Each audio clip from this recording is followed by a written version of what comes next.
Smart meter कृती समितीच्या वतीने जिल्हाधिकारी साहेब व जिल्हा पोलीस प्रमुख साहेबांना निवेदन सादर करण्यात आला। जय हिंद सेनेचे प्रमुख माननीय चंदनदादा चव्हाण यांच्या नेतृत्वाखाली सुरू असलेला स्मार्ट मीटर विरोधाचा लढा हा केवळ मीटरचा प्रश्न नसून सामान्य जनतेच्या हक्काचा आणि आर्थिक सुरक्षेचा प्रश्न आहे। अगोदरच महागाईने कंबरडा मोडला आहे, बेरोजगारीचा प्रश्न आहे, घरपट्टी, पाणीपट्टी आणि शेकडो प्रकारचे कर सामान्य माणसाच्या खिशावरचा भार वाढवत आहेत। सुख वस्तू कुटुंबे जर या वाढत्या आर्थिक बोजाने मेटाकुटीस येत असतील तर हातावर पोट असलेल्या गरीब कुटुंबांची अवस्था काय असेल। सामान्य माणूस हतबल आणि त्रस्त असताना राज्याच्या मुख्यमंत्र्यांनी स्मार्ट मीटरची सक्ती करू नये असे स्पष्ट निर्देश दिलेले असतानाही संबंधित यंत्रणा आणि कंपनीकडून कोणत्याही परिस्थितीत स्मार्ट मीटर जनतेच्या माथी मारण्याचा प्रयत्न सुरू असल्याचा आरोप कृती समितीने केला आहे।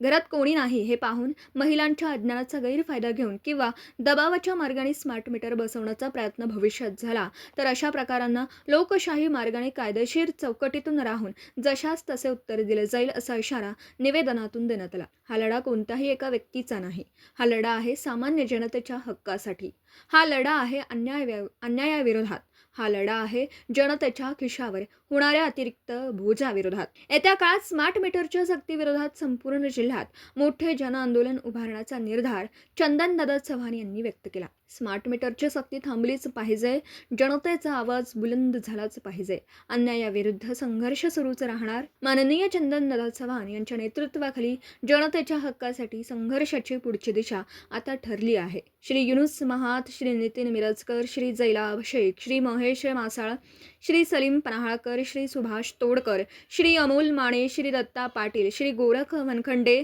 श्री आदर्श नलवडे, श्री सतीश फोंडे, श्री विजय बल्लारी, श्री सुरेंद्र गायकवाड, श्री गॅब्रियल तिवडे, श्री शिवाजी कोळेकर आदी मान्यवर उपस्थित होते। सांगली जिल्ह्यामध्ये स्मार्ट मीटर हटाव ही मोहीम अतिशय तीव्र गतीनं या आंदोलनाची व्याप्ती वाढत असताना येणाऱ्या कालावधीमध्ये माननीय जिल्हाधिकाऱ्यांनी वीज वितरण कंपनीला समज देण्याच्या बाबतीमध्ये आम्ही आज सर्व पक्षीय सर्व संघटना यांच्या वतीनं स्मार्ट मीटर कृती समितीच्या वतीनं निवेदन दिलेलं आहे। यामध्ये जे मीटर बसवणारे जे अधिकारी आहेत आणि जे कॉन्ट्रॅक्टर लोक आहेत ते मनमानी कारभार करायला लागलेले आहेत। कुठल्याही ग्राहकाची पूर्व परवानगी न घेता त्यांना कुठल्याही पद्धतीची नोटीस अगोदर न देता आणि ते मीटर चेकिंग केलेलं आहे किंवा नाही या गोष्टीची कुठलीही त्यांना अधिकृत माहिती न देता हे मीटर बसवत आहेत, निघून जात आहेत, मीटर बसवत आहेत, निघून जात आहेत। मात्र यापुढं असं अजिबात चालणार नाही, कारण जे आता आगाऊपणा करतील त्यांच्यावरती विद्युत कायदा कलम 171 नुसार त्यांच्यावरती गुन्हा दाखल करायचं काम हे